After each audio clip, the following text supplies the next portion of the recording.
दीर्घ 10 दिन धरी राज्य में थिबा बीजेडी सरकार और बीजेपी दल मध्य मेंट नहीं चर्चा लगी रही।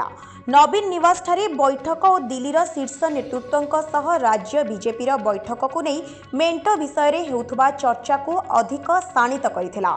जेकोसी मुहूर्त में उभय दलर नेता मेंट घोषणा करिपारंती बोली चर्चा लगी रही बेले दिल्ली फेरी मेंट चर्चा रे एक प्रकार पूर्णछेद पकाइथिले राज्य बीजेपी सभापति मनमोहन सामल। दीर्घ 25 वर्षर शासन उपभोग करिबा परे नवीन पट्टनायक कौन पाई मेंट करिबा सपक्ष रे अछंती ताकू नहीं राजनैतिक समीक्षक माने विभिन्न प्रकार आलोचना करुथबा बेले मनमोहन को बयान राजनीति को अधिक सरगरम कर दैछि। दिल्ली रे बीजेपी शीर्ष नेतृत्व सह राज्य बीजेपी आलोचना समय मेंट को नहीं सहमति प्रकाश पाई नथिबा सूत्ररू जଣା पड़िछि। परवर्ती सूचना मुताबक मेंट हेबो नाही बोली सामाजिक गणमाध्यम रे पोस्ट करिथिबा खबर को मनमोहन प्रत्याहार करि नैछंती एवं दिल्ली रो डकरा पाई राज्य बीजेपी सभापति दिल्ली गस्त करिथिबा जଣା पड़िछि। जहाँ जଣା पड़ुछि मेंट विषय रे बीजेपी शीर्ष नेतृत्व दिल्ली रे घोषणा करि पारंती। तेबे आगको एहा केउ रूप नेब ताहा दिने कि दुई दिन मध्य रे जଣା पड़िबो। यशस्वी प्रधानमंत्री नरेंद्र मोदी नेतृत्व रे तृतीय थर देश रे सरकार गठन करिवार संकल्प भारतीय जनता पार्टी नहीं।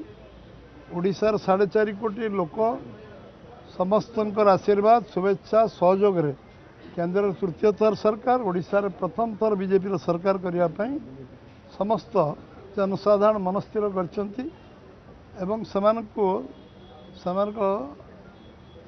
जो अकुंठ सहयोग समर्थन एवं साहाय्य आम पाई आशीर्वाद हम। यशस्वी प्रधानमंत्री नरेंद्र मोदी को सारा देश रे विश्व रे चर्चित जो चेहरा अच्छी ताकू आधार करी ओडिशा रे आमे सरकार गढ़ू एवं साधारण लोक आशीर्वाद मिलिबो विश्वास 100% मोर अच्छी एवं निश्चित भाव सरकार गढ़ा ओडिशार अस्मिता को लेकिन निर्वाचन आमे लड़बू एवं आमर सबु शीर्ष नेतृत्व सहित आलोचना चर्चा होती एवं काली राज्य कार्यालय रे अपराह्न रे आमर निर्वाचन कमिटी बसी सबु सीट पाई निर्वाचन कमिटी तर्न तर्न परीक्षा निरीक्षा करिवो एवं सविशेष रिपोर्ट केंद्रीय कमिटी पार्लियामेंट पार्टी को प्रदान कर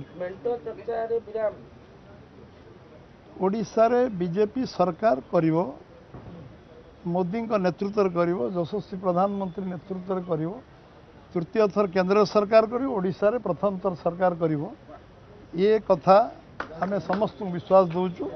तापर आउ किछि प्रश्न हवा उचित नुहे। यशस्वी प्रधानमंत्री मोदी जी जिंदाबाद।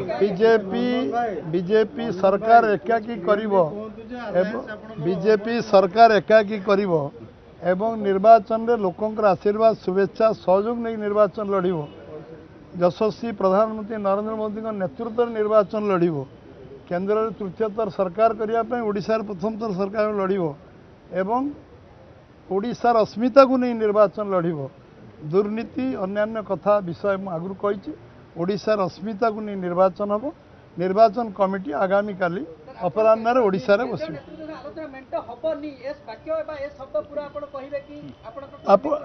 आपण माने जा कहया कथा या पर कोन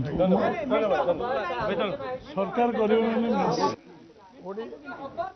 आपण माने ओडिशा रे बीजेपी सरकार गढ़िबो एकाकी तापर द्वंद्व का मन रे अछि कोन आपण द्वंद्व कोन रहला तादर कोन तापर आपण जति बुझी परिबेनी मु कोन बुझेबी आपण को ओडिशा रे